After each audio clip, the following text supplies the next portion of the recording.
In the swamps of Louisiana, there are whispers of a girl who never should have survived. They say her screams could be heard for miles, chained in a house where sunlight never touched her skin. And when she finally escaped, she didn't run toward freedom. She went back, with a blade so dull it had to be sharpened on bone. The night she returned, 71 pieces of a man were found scattered like butchered prayers. This is her story, the one history tried to bury under sugarcane and blood. Louisiana, 1807. The earth sweated with heat and rot. The Black Magnolia Plantation stretched across miles of swamp and cane fields, a world where screams were carried away by the wind and forgotten by dawn. The master of this land, Silas Beaumont, was a man whispered about even by other planters. He was rich, yes, but not loved, not even by his blood. His home was a white mansion raised from slave bones, its wooden walls warped and red-streaked like flesh beneath a scab. Among the enslaved was a young girl named Celeste, no older than 15, born from violence, raised in silence. Her mother had died giving birth to her, or so they said, but others whispered that she hadn't died at all, that she'd been sealed alive beneath the plantation chapel for trying to curse Silas Beaumont's name.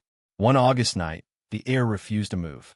Celeste, standing in the cane rows, saw something impossible, her own reflection in the dark water ditch beside her. But it wasn't the face of a child. It was older, sunken, scarred, and its lips whispered one word that made the moon seem to fade. Remember. When she blinked, it was gone.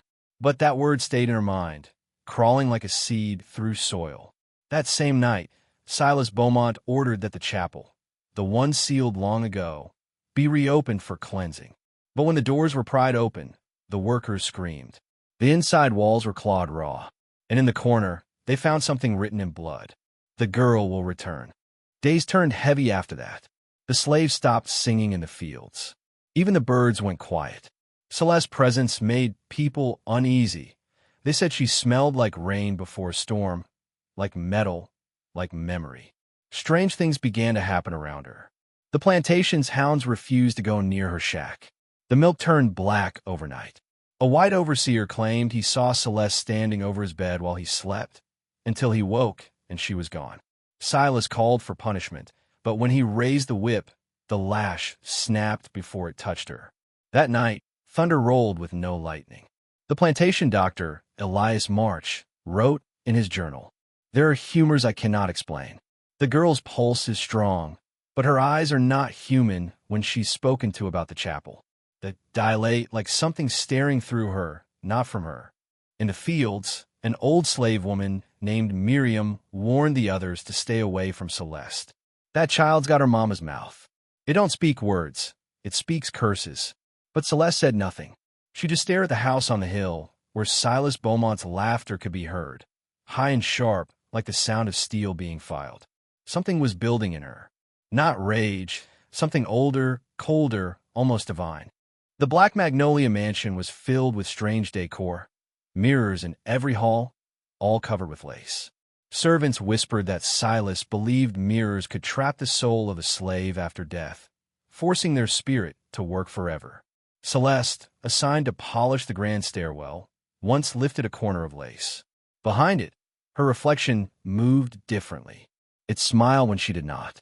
She ran, but the mirror cracked behind her, splitting her reflection into shards. And from each shard, faint whispers rose like trapped breath. Silas found her trembling and dragged her to the parlor, where the other slaves were forced to watch. He wanted obedience. He wanted fear. He got neither. When he struck her, she bled from her mouth, but the blood was black, thick like tar. And when it touched the floor, the candles flickered out. From that night on, Silas Beaumont's nightmares began. He was seen walking the halls half-naked, scratching at his chest, muttering Celeste's name. He ordered the chapel sealed again, but the next morning its doors stood open, as if something inside refused to be caged. The overseers begged him to sell her. He refused. "She's my punishment," he said, "and I will break her." But no one could tell if he meant her body or his own mind. Dr. Elias March, the plantation physician, had seen enough of Silas's cruelty. But curiosity, that ancient, poisonous sin, began to rot him too. He wrote letters to New Orleans, seeking scholars of natural philosophy. What he described was not science, but sacrilege. A girl whose body healed faster than any wound should, whose eyes changed color when she slept, and whose breath left frost in the summer air. Weeks later, a reply came, sealed in wax bearing the symbol of a serpent coiled around a cross. Do not destroy the girl. She is evidence. We will come for her. Elias burned the letter, but it was too late. From that moment, the Black Magnolia became more than a plantation. It became a site of observation. Strange men began visiting at dusk, speaking French and Latin, carrying books bound in skin. Silas welcomed them. He wanted to know what made the girl different, and how to use it. The slaves began to vanish, taken from their quarters, never to return. Their screams came from the old chapel, where the men worked by candlelight. And Celeste, she was kept in the cellar, chained, but her eyes no longer held fear. Only patience. 71. She whispered each night before sleeping. No one knew what it meant. Not yet. July 1811. The air burned with fever. The cane fields shimmered like silver blades under a dying sun. That evening, every mirror in the mansion shattered at once. Every single one. The walls bled sap like open veins. Silas's wife, Eleanor Beaumont, awoke screaming, claiming she saw her husband's reflection standing behind her, holding a blade. But Silas was asleep beside her. In the fields, the old woman Miriam fell to her knees. It's starting, she cried. Her mama's curse done come full.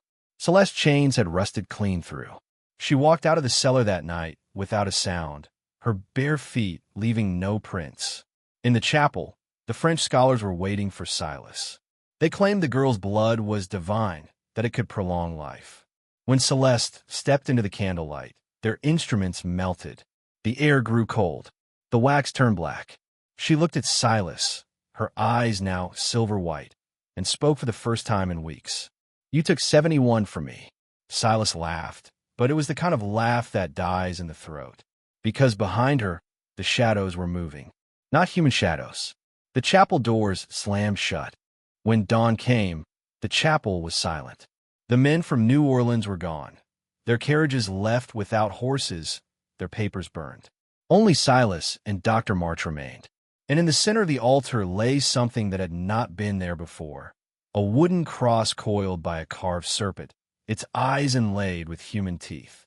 Silas recognized it instantly.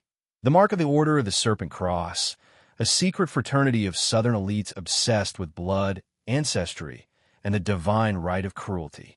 They believed purity was not of skin, but of suffering. They had chosen Celeste as their experiment, a vessel to breed a new lineage, born from torture and sanctified pain. Silas, already half mad, agreed to their terms. In exchange, they promised him immortality. He called for Celeste to be brought to him again, but the guards refused. We opened the cellar, they said, and she wasn't there. The shackles lay empty. The walls were marked with 71 tally marks carved in perfect precision. And on the final mark, in blood, one word. Soon, from that day on, Silas refused to sleep. He roamed his halls whispering to portraits, writing letters no one received. He could feel her, in the wind, in the creak of the boards, in the blood in his mouth. The serpent cross gleamed from the altar as if alive. The order was watching. Dr. Elias March's journal, found years later in the ruins of Black Magnolia, was written in a shaking hand. The final entries were barely legible. The girl has not fled. She's within the walls. The rats flee before her. Beaumont believes himself God, but he has become something less than man. He speaks to shadows, and the shadows answer. He described an infestation of snakes that appeared overnight, coiled in beds, crawling from chimneys. They did not strike. They watched. Elias realized what the order had done. Celeste was not chosen for her bloodline. She was the vessel of the curse that Silas himself created. The order had only awakened what already slept inside her. He tried to flee, but when he reached the edge of the cane fields, he found the land looping back on itself. The same path repeating, the same house appearing on the horizon again and again. "The plantation is no longer in our world," he wrote. "It belongs to her." The next morning, Elias March was found hanging in the chapel, his body drained of blood, his eyes silver white like Celeste's. On the wall beside him, carved deep, 1. The summer sky changed. A reddish haze began to crawl across the sun, turning day into perpetual dusk. The slaves whispered that the moon bled because it pitted Celeste. Animals disappeared. Wells turned dry. The air smelled of sulfur and copper. Silas Beaumont began burning incense in every room, muttering prayers stolen from half-remembered scriptures. But every candle he lit died instantly. In the corner of his study sat a jar, sealed in wax, containing what he believed was Celeste's blood. He'd taken it during one of her beatings, but now it pulsed faintly as if it were still alive. At night, he heard his wife whispering to herself in the dark. "She's standing by the mirror again. She's asking for her name." Silas struck her, thinking she was possessed. But when he turned to the mirror, he saw Celeste's reflection, smiling back. That night, Eleanor Beaumont walked into the swamps and never returned. Only her bonnet was found, hanging from a tree by her own hair.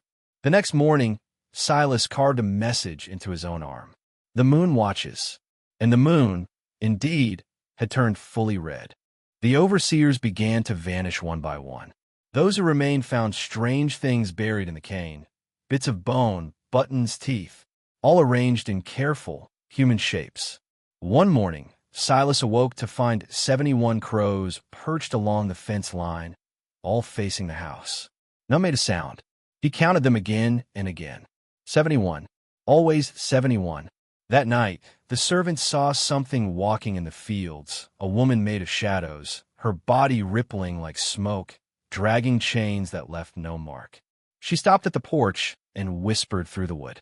"Do you remember what you took?" Silas screamed her name, "Celeste." But the figure turned away. From the fields came voices. Dozens, maybe more, each whispering her name in perfect unison. The slaves said the souls of the 71 were returning. The ones Silas had killed in his rituals, in his experiments, buried beneath the chapel floor. They were coming home. In New Orleans, members of the Serpent Cross gathered in secret to discuss the Black Magnolia affair. None dared travel there.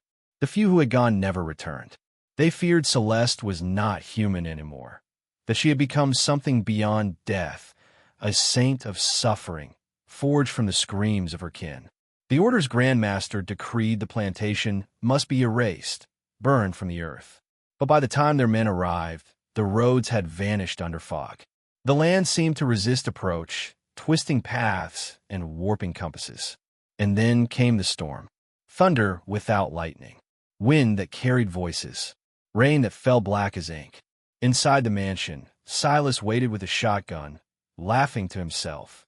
He whispered, "Let her come. Let my creation see her God." The windows burst open.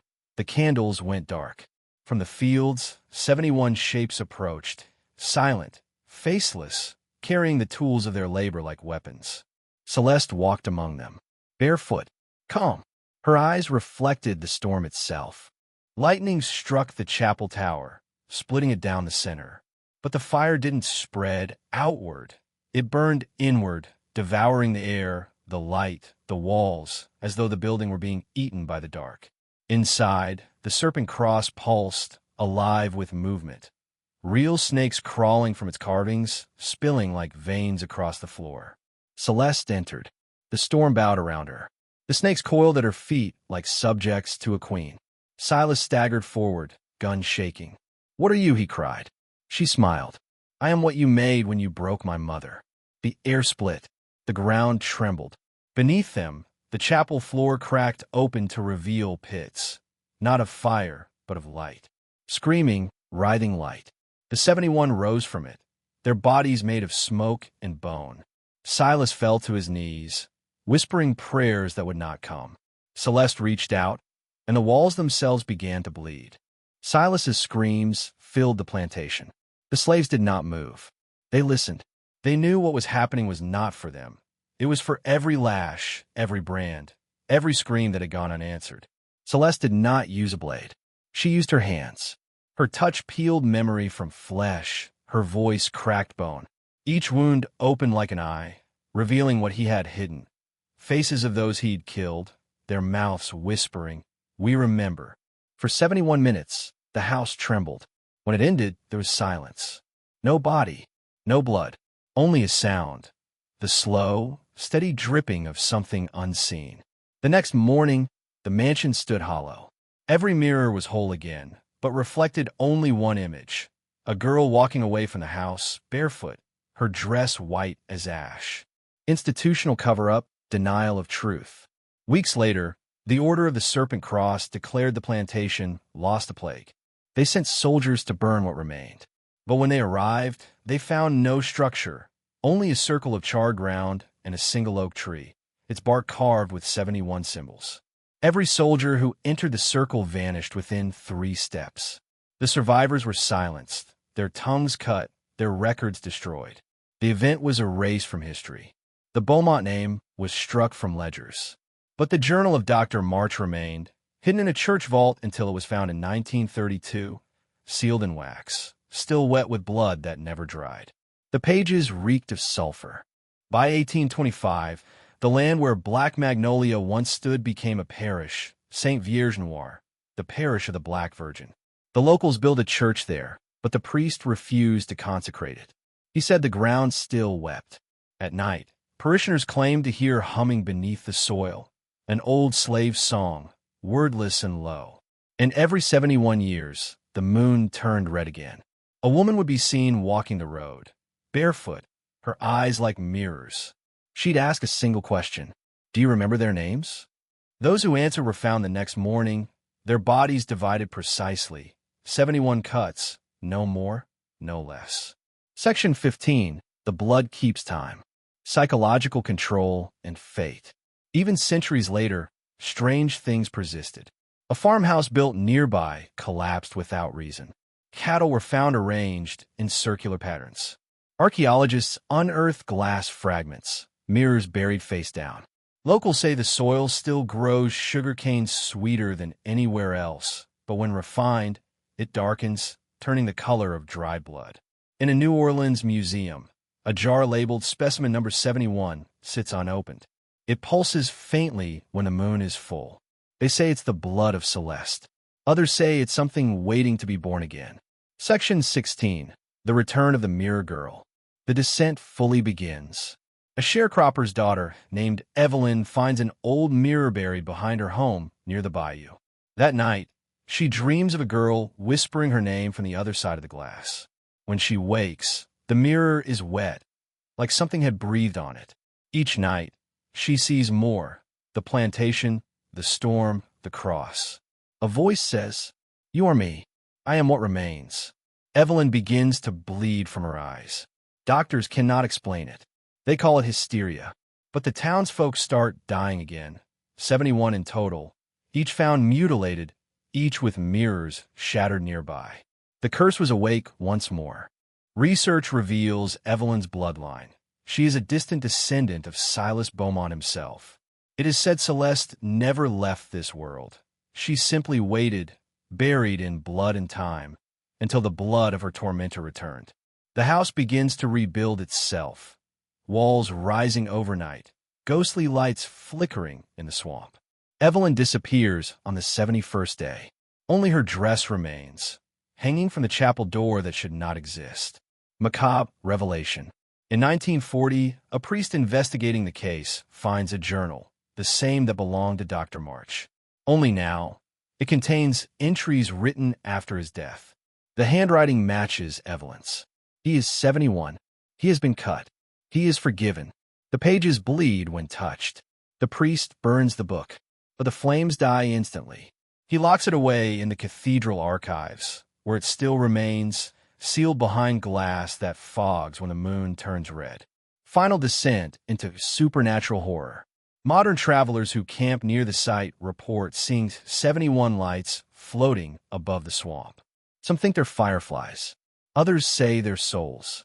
Recordings capture faint singing, a woman's voice echoing through time. If you play it backward, you can hear the words clearly. "Remember me. Every man who's tried to dig there has vanished. Every drone loses signal. The coordinates do not stay the same. The land moves, breathing. And when the moon is red, mirrors in the nearby town crack without reason. In 2025, a historian researching the forgotten plantations of Louisiana receives a package with no return address. Inside is a small mirror, old, fogged, its frame etched with 71 tiny marks. Taped to the back a note. For those who think history is dead. He looks into the glass, and behind his reflection stands a girl, barefoot, eyes silver white, whispering a single word. Remember, the recording cuts there. The mirror has never been found, and the land once called Black Magnolia remains untouched, fenced off, unlisted on maps, guarded by no one but silence. Because some stories aren't forgotten, they're waiting,